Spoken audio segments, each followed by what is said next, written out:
Buenas noches. Seguimos con nuestro curso de Cristología, siempre pidiéndole al Espíritu Santo que nos guíe hacia esa verdad que es revelada en el Evangelio, que es nuestro Señor Jesucristo. El día de hoy vamos a hacer una breve reflexión sobre lo que son los milagros de Jesús de Nazaret, el poder taumatúrgico de Jesús de Nazaret. Nos dice la carta a los Hebreos que Jesús es el mismo ayer, hoy y siempre. Fue profetizado 800 años antes por Isaías como un Mesías lleno del Espíritu Santo.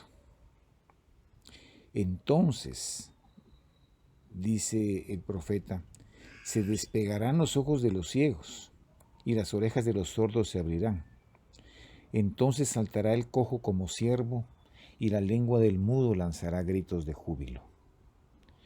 Y el cumplimiento de esta era mesiánica se va a hacer una realidad con Jesús. En el Evangelio según San Lucas, en el capítulo 4, Jesús hace suya esta profecía. Él va a decir, cumpliendo esta profecía, el Espíritu está sobre mí porque me ha ungido. Me ha enviado a anunciar la buena nueva a los pobres, a proclamar la libertad a los cautivos y la vista a los ciegos, para dar libertad a los oprimidos y proclamar un año de gracia del Señor. Aquí podemos ver el programa de acción que Jesús va a ejercer durante su vida, hace 2000 años aquí en nuestra tierra. Ahora su acción no se limita a lo que hizo y predicó hace 2000 años. Como les vuelvo a repetir, nos dice el autor de la carta a los Hebreos, Jesús es el mismo ayer, hoy y siempre.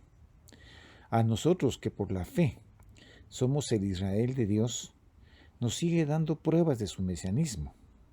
Él nos hace pasar de las tinieblas a su luz admirable, no solo sanándonos espiritual interiormente, sino físicamente. También nos libera de la parálisis física y espiritual, y los leprosos quedan limpios. Hoy por hoy, la lepra ya no es un problema de salud pública que interese en una forma importante, pero Él nos sigue sanando de muchas lepras, la lepra del pecado, la lepra del cáncer. Ahora, el problema del milagro es el siguiente. En el Nuevo Testamento, algunos veían en los milagros de Jesús una señal de la gloria divina presente en Él, y por eso creían. Otros simple y sencillamente lo veían con curiosidad superficial, atraídos por lo extraordinario, pero ante esos hechos tampoco cambiaban su corazón. Y lo que es peor, otros explicaban este poder como una obra del demonio. Estas mismas actitudes las podemos ver hoy en día en nuestro mundo actual. Algunos han sido beneficiados o han sido testigos de las maravillas que Dios ha hecho en algunas personas, y eso los ha llamado a la fe. Otros no creen y otros piensan incluso que este poder no viene de Dios. La gente sencilla ve en ellos un signo del poder de Dios que suscita o fortalece la fe. Otros lo buscan como algo morboso, sensacional o simple y sencillamente por curiosidad. Y otros que están impregnados de racionalismo no lo aceptan, dándole una explicación psicológica natural o mitológica a lo que es el milagro. San Marcos nos narra un milagro sobre la naturaleza. Una gran tempestad, las olas se echaban encima de la barca hasta el punto que la barca ya se hundía, nos dice el Evangelio. Jesús estaba en la popa durmiendo sobre un cabezal. Entonces le despiertan y le dicen, Maestro, ¿es que no te importa que perezcamos? Y puesto en pie, dice el Evangelio, increpó al viento y le dijo al mar, calla, enmudece. y se calmó el viento y sobrevino una gran calma. Entonces les dijo, ¿por qué tienen miedo? ¿Todavía no tienen fe? Y se llenaron de gran temor y se decían unos a otros, ¿quién es este que hasta los vientos y el mar obedecen? Las palabras y los hechos de Jesús nos señalan en este pasaje del Evangelio tan importante una verdad permanente. La fe es clave para poder comprender el misterio de Dios.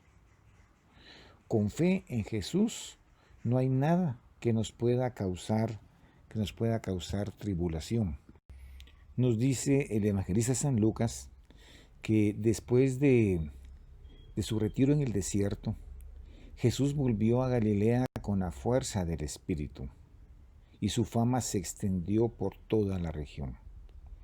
Venía lleno del poder del Espíritu. Ya San Pablo en Romanos 1:4 nos va a decir, constituido Hijo de Dios con poder, según el Espíritu de santidad, por su resurrección de entre los muertos, Jesucristo, Señor nuestro. Los dos textos nos hablan de que el Hijo de Dios estaba lleno del poder de Dios, que estaba lleno del Espíritu de santidad. Nos cuenta el evangelista San Lucas que bajando con ellos, sus discípulos, se detuvo en un paraje llano. Había una gran muchedumbre de toda Judea, Jerusalén y la región costera de Tiro y Sidón, que habían venido para dos cosas fundamentales, para oírle y ser curados de sus enfermedades. Y los que eran atormentados por espíritus inmundos se curaban, y toda la gente procuraba tocarle, porque salía de él una fuerza que sanaba a todos.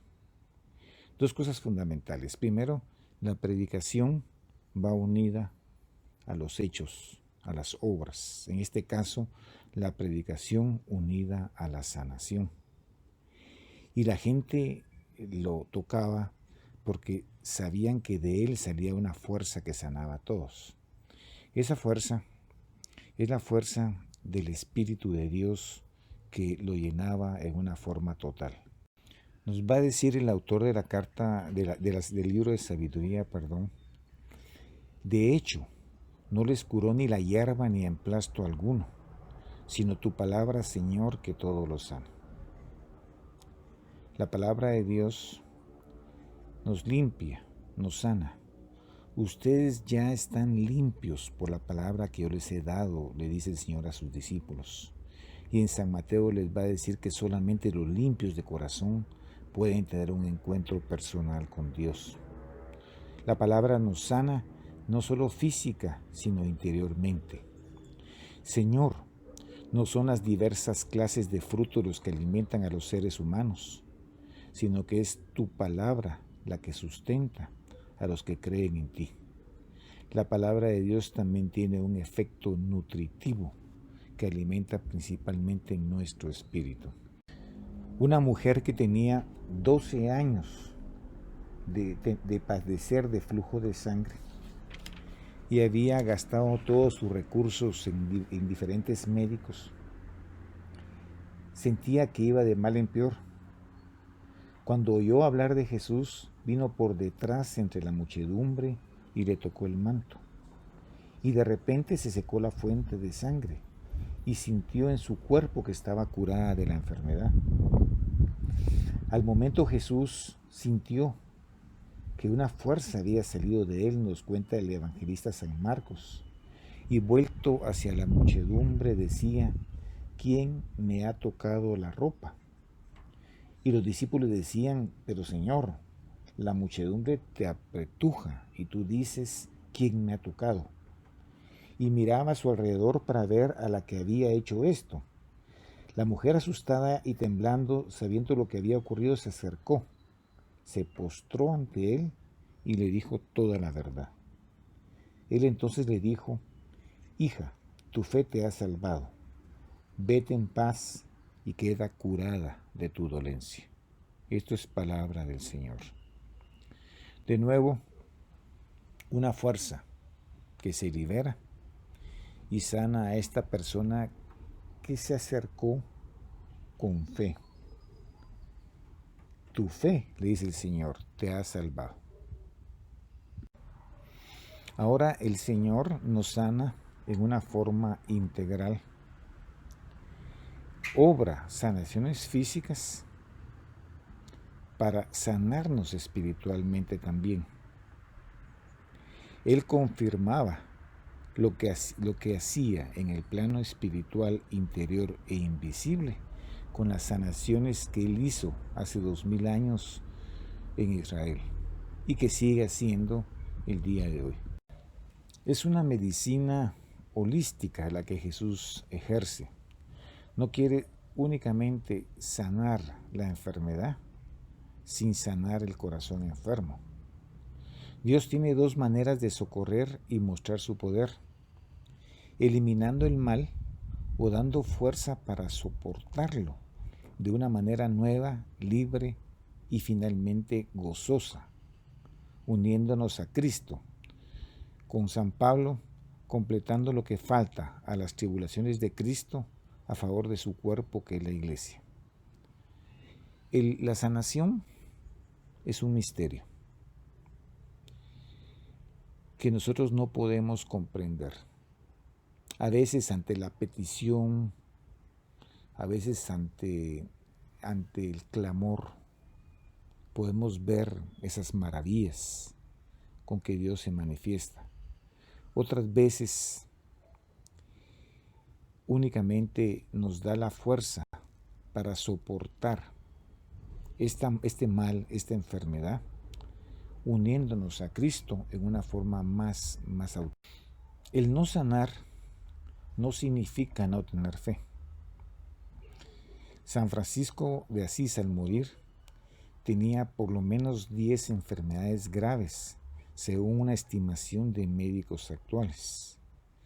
Y no digamos de San Juan Bosco, don Bosco, un taumaturgo por excelencia. Su médico al final lo definió como un archivo de enfermedades. Estas personas que tenían el don de sanación sufrieron con muchas enfermedades, con una espina que nunca los dejó completamente libres de sufrimiento. El Concilio Vaticano I nos va a decir lo siguiente: si alguno dice que no puede darse ningún milagro y que por lo tanto todas las narraciones sobre ellos, aún las contenidas en la Sagrada Escritura, deben verse como fábulas o mitos o cuentecitos, o que los milagros no pueden nunca ser conocidos con certeza y que con ellos no se prueba legítimamente el origen divino de la religión cristiana, sea anatema, o sea excluido de la Iglesia. O sea que es doctrina de la Iglesia el saber reconocer que existe el milagro. Ahora, ¿cómo definimos un milagro? Hay muchas formas de poderlo definir.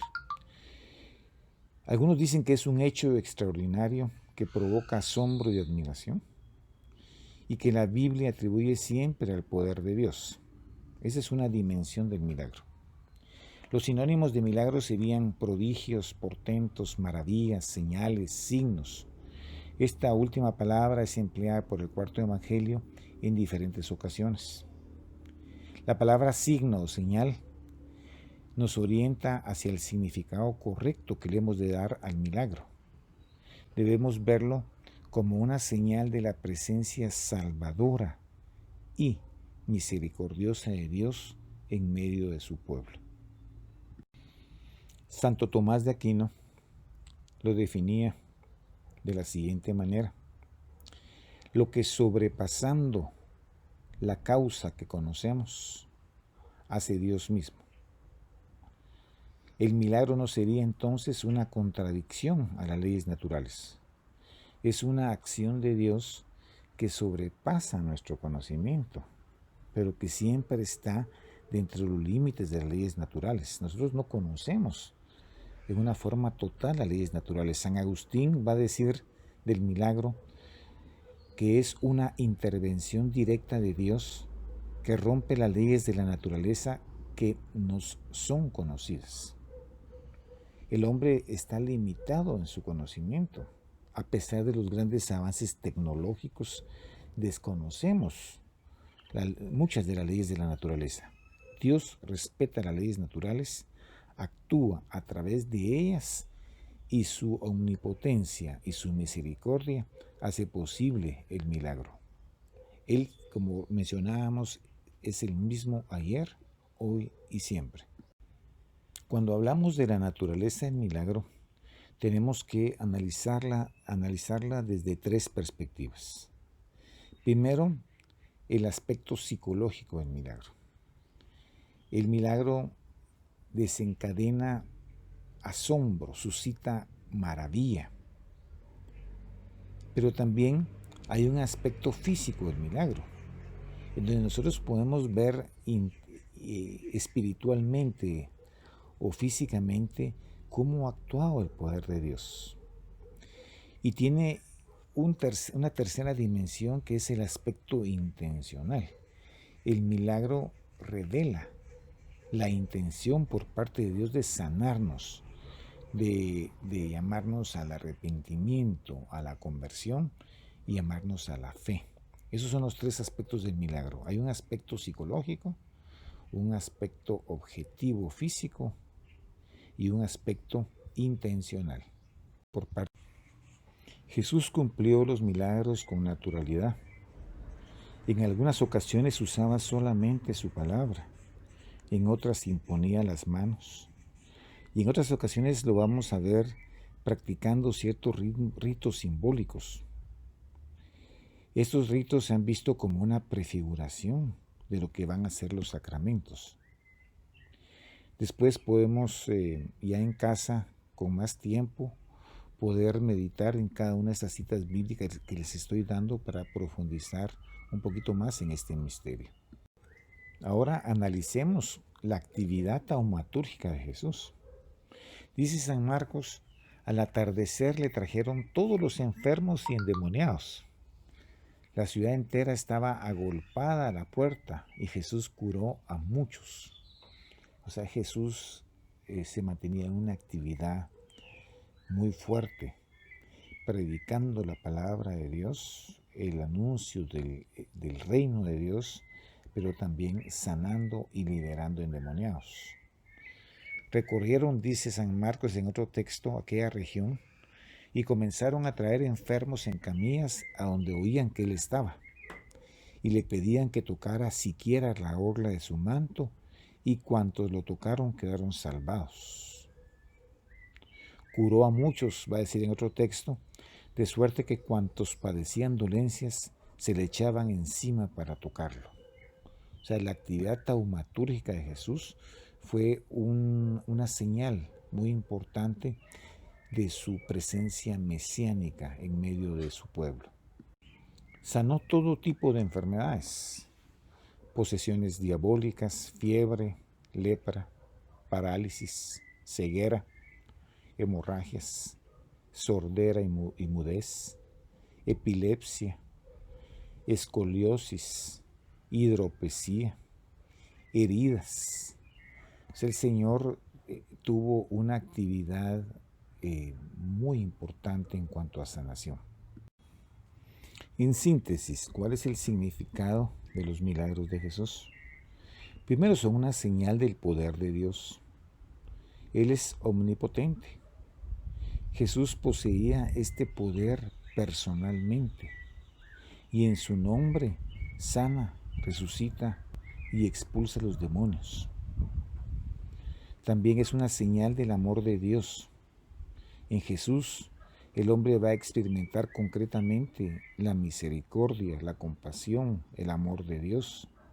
Jesús se acerca, atiende la súplica del enfermo o de sus amigos o familiares. También, como veíamos hace un par de clases, va a ser una señal de la venida del reino de Dios. El reino de Dios, mencionábamos, va a ser liberación de todo mal y plenitud de amor y de vida. Este reino de Dios va a llegar a su plenitud al final de los tiempos, pero ya lo experimentamos y ya lo vivimos, ya estamos invitados a pertenecer a ese reino. Los milagros también van a ser una señal de la misión y la autoridad divina de Jesús. La gente cree en Él al ver las señales que realizaba. Recordemos que también muchas personas rechazaron a Jesús y sus obras. Con el milagro lo aceptan como venido de Dios y señalan los milagros que el anuncio de Jesús y la iglesia son eficaces. Ya mencionábamos que unida a la predicación estaban los hechos. Y por último, va a suscitar y fortalecer la fe. Mantienen una relación con la fe y con la conversión. Hoy por hoy, en nuestro